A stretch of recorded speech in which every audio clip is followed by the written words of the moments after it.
If your marriage is in a tough space and you want to recalibrate it, or your romantic relationship, or even a business partnership or a close friend, it can help you get there right away. And think it is also amazing for working with a parent or another loved one, because it just creates a safety and love and empathy, especially in a guidance session, that can open you up and create deep, lasting healing and repatterning your relationship.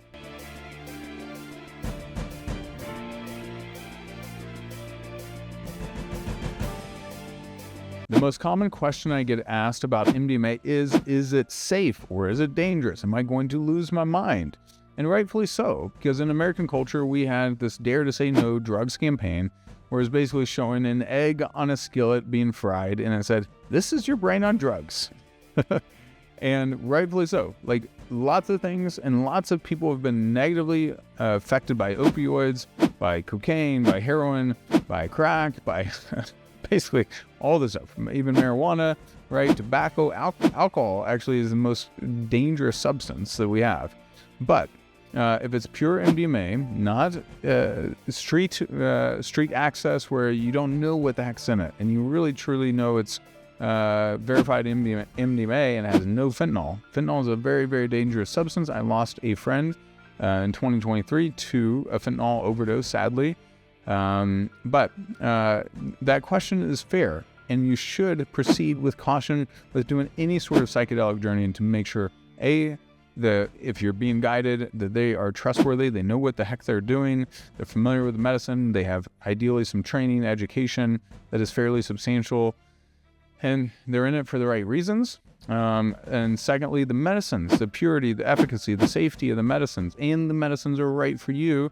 And you also have to be aware of, hey, am I on some prescription meds, especially SRIs or other antidepressants?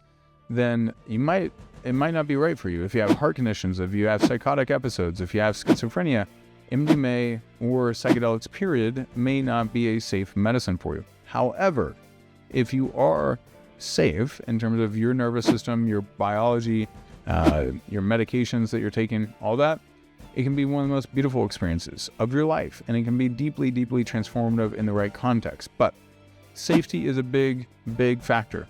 So make sure the purity is there, the setting is right. It's not just the medicine, but is the setting right? Is it going to create anxiety, or is there potential for abuse? Things like that, right? Next, within the safety context is also making sure the dosing is right. Just in general guidelines, again, I'm not a neuroscientist, I'm not a medical doctor, I'm not a therapist, but the research that I've read and the books that I've studied from the experts, some of the top experts in the world, and I also recommend my friend Dr. Manish Gurn's YouTube channel, The Psychedelic Neuroscientist. You can click the link down below for that. But he talks a lot about the science and all that jazz. And I've learned a lot from him and others that I'm close to. But you want to make sure that you stay typically under 200 milligrams per setting, per experience, okay? Next, in terms of safety, you also typically do not want to do it more than once in a 90-day period. Now, I've seen and experienced myself firsthand, but though it's not generally going to be therapeutically recommended, or in terms of your own recommendations for safety on your brain, to do it more than once in 90 days, but I've seen it work and be very safe as long as you have days, if not ideally weeks, spread out, because you don't want to do it too often. It can burn out your serotonin, but over time, you don't want to be using MDMA on a prolonged basis. Second question that I get asked is, will it help? And this is a really, really big question. And sometimes people have done, recreational MDMA use, and they're basically the same person, and it really helped rewire some deep levels of trauma.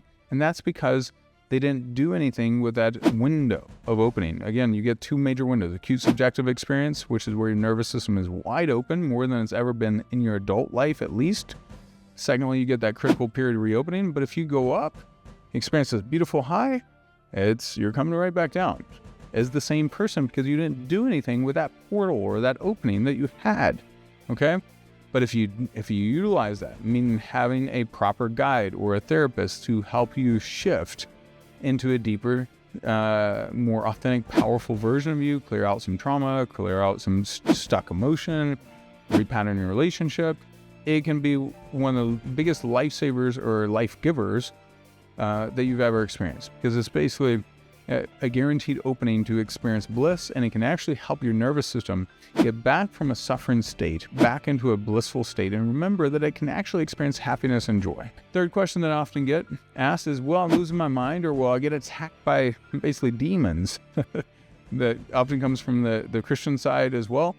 My faith side is rooted in Christian beliefs and Christian architecture and Christian mindset around a lot of this stuff, right? And I have started churches. I've started other ministries. I've gone to seminary. I understand that fear, and while I work with Christian and non-Christian and people of all sorts of faith, ethnicity, sexual orientation, it does not matter to me.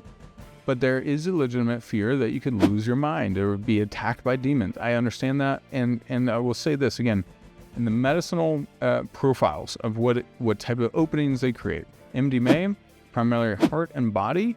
Psilocybin, LSD, ayahuasca is more mind and spirit. However, the most powerful medicines generally are ayahuasca, and they create a massive opening on the spirit side. So I do not use those. I'm not qualified. I'm not trained. That's like in the Amazon rainforest, from medicine doctors there, shamans is what they're called. They have a very equivalent training to US-based or Western-based medical doctors, where it's like 6 years of training, like rigorous training. So you got to really respect that medicine, and I don't fool with that one, because that's a whole different ballgame. But in MDMA, you're not getting that sort of opening, okay? It's a heart and body connection, and it's not a true psychedelic. It's an empathogen. So no, you will not lose your mind, and you will generally get more connected and more powerful, more in love with others, even deeper self-love. It's such a beautiful experience in general. Next question. Why did the FDA ban it if it's so good? Well, let's look at the FDA right now. From their own admittance, 47% of their budget comes from Big Pharma. Now, I've seen and heard estimates as high as 75%. And Big Pharma, until they figure out, Big Pharma does a lot of good. Also, they are in the business of making money. They are profit-driven enterprises, and they want us to use more drugs. They're always looking for new purposes and new uses of drugs. But then when a breakthrough drug or breakthrough technology comes along that doesn't have a patent, for example, MDMA has been around for a long, long time, so they can't get an exclusive patent on it. They're looking at their coffers being drained by this sort of therapeutic outcome until they figure out some pathways for basically approval, where they get to create a drug patent to protect their profit motive. That's my hypothesis. If you can look at Dr. Dave Rabin's podcast, and he has some amazing experts that are breaking down the backstory of why the FDA really blocked it, and it's not because of its effectiveness. Because if you look at Dr. Bessel van der Kolk's breakdown, he's one of the top 3 experts in trauma in the world. Wrote The Body Keeps the Score, worked in Boston, and worked in all these amazing institutions on healing trauma in the deepest, darkest areas. And he was a huge advocate. He said this, if it was a traditional drug, this would be all over the news as the biggest breakthrough in modern mental health in our lifetime, right? Well, of course, it ain't proceed that way in the news cycle. Because there's vested interest. We have to look at the money trails, right? It's like our politicians. Politicians ideally need to have on their outfits is like sponsored by. Who are all they're sponsored whenever they go and show up and speak, right? They're all sponsored and bought off in some regards. The next question, what type of side effects am I going to get doing an MDMA session? Typically, the side effects are you can have a little bit of a headache the next day, okay? And I've seen that be stronger in the first experience. For me, I've done MDMA many times now. I hardly have a headache the next day anymore. Okay, it was really the first time that I felt like my brain almost got toasted. And I would say that's partly because your nervous system is experiencing, or in your brain, is getting the surge of neuroplasticity. Now, this is my theory, not backed in science. I'm just theoretically explaining this. But from my understanding, obviously, you're getting surge in neuroplasticity. Your dendrites are growing. It's almost like a bunch of new tree roots. If you think like just grew overnight, like you had 2 years of tree roots growth in overnight. So because it was such an intense experience, and shifting your brain and your nervous system, then a lot of things can happen on that. And while you're on the medicine, right? Meaning it was such an intense growth that you're going to have a little bit of inflammation the next day. Okay. Now, I don't think it's a big deal. Like usually it's mild alcohol hangover is basically in that case on your first time, that's what you might have.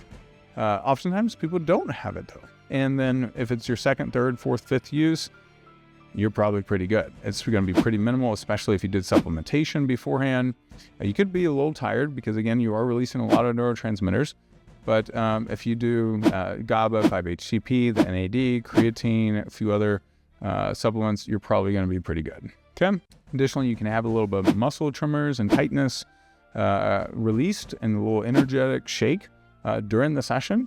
But overall, as long as you're staying within right dosing and right guidelines, you're going to be pretty good. You do want to supplement with magnesium as well to reduce side effects. Now, if you are on any SSRIs, honestly, proceed with extreme caution. Okay, I would not do MDMA in most cases. I like the Spirit pharmacist. You can look him up. He's a psychedelic pharmacist, so he gives proper guidance based on drug interactions.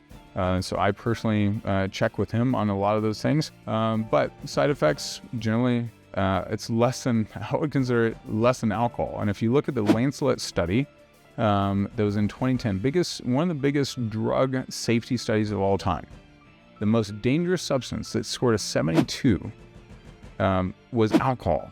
And most harm to others, most harm to users, etc. Then on down is like crack cocaine and heroin and tobacco and all the expected. Cannabis even is like a 26. MDMA is a 9. Mushrooms are a 6. LSD is a 7.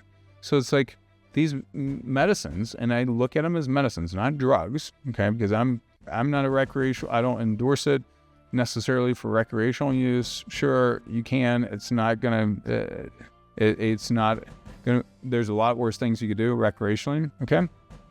But that's not my jam, right? Therapeutically, I think it's one of the most beautiful, healing, transformative experiences of your life.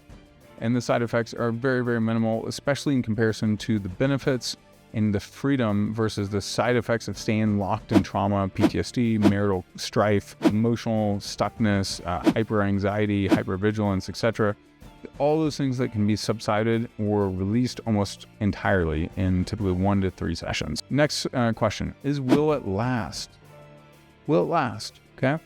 I've seen over and over and over, as long as the environment post-session is supportive, that it can create long-lasting, lifetime effects even in my own marriage and others. Now, sometimes we might need more to anchor into that deeper state of love and joy and connection, right?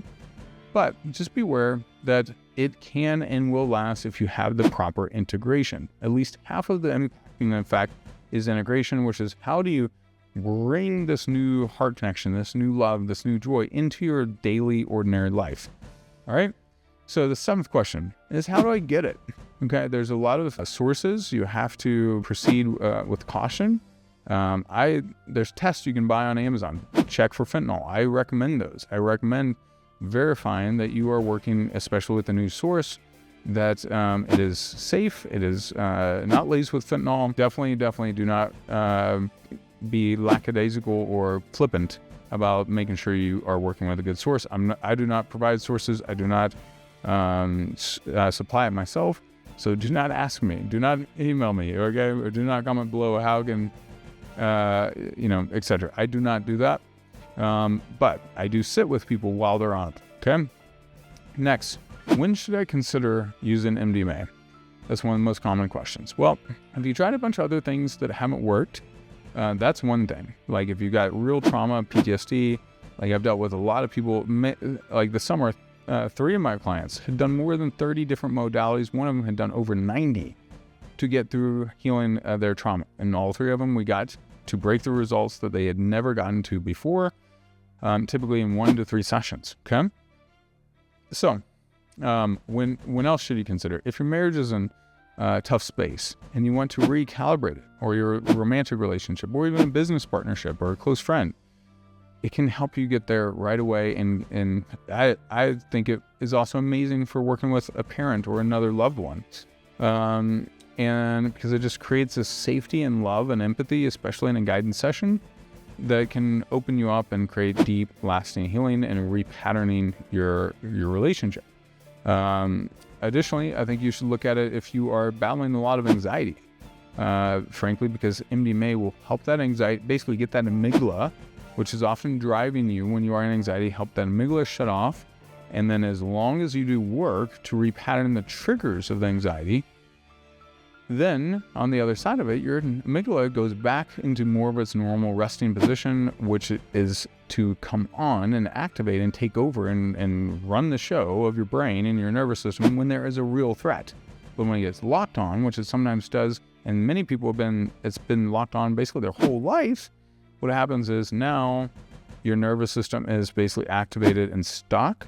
And I've seen people that their amygdala has been locked on for a decade or more, right? And sadly, that creates relational suffering, creates health side effects, creates just patterns of disconnection. You can go decades of being disconnected from your heart and body because of traumas that you experienced in childhood, and MDMA can get you there overnight, right? Literally in 1 or 2 sessions, you start feeling like such a deeper connection. You really, one session, you'll notice a massive difference. Last question is, what if I'm on an SSRI? Again, mentioned earlier, you gotta proceed with caution, and I'm not a medical doctor, but some people can recommend tapering off, again, or tapering down. Again, working with your psychiatrist or whoever prescribed the medication, talk with them, proceed safely. And then you can also consult with the spirit pharmacist. I highly recommend him. He's been great to help guide people when they are on certain medications. Any other questions I missed, comment below. I would love to get to those and respond back. Again, MDMA in the proper context, safe setting, safe usage, proper usage, can create one of the most beautiful experiences of your life and really open up a whole new chapter of possibilities. I get that feedback all the time from my clients. Like, they'll say, this has created the next chapter of my life. So grateful, etc. I get so many comments like that. And it can really help create intimacy in relationships in a way that you can't imagine. You can heal PTSD and trauma and depression, help heal that so fast. And again, proceed with caution, do your research. One of the other places I recommend starting is How to Change Your Mind, the Netflix documentary. So look at Third Wave podcasts with Paul F. Austin, a bunch of other resources. Dr. Dave Rabin, he's a neuroscientist, created a Apollo Neuro app, really good resource as well for podcasts. And just dive in. And but you could open up a much deeper level of love, connection, and joy, and freedom that you may be yearning for, if it's the right use and experience for you. So much love. Like this, subscribe, share it with a friend if this is helpful, and otherwise, I wish you all the best.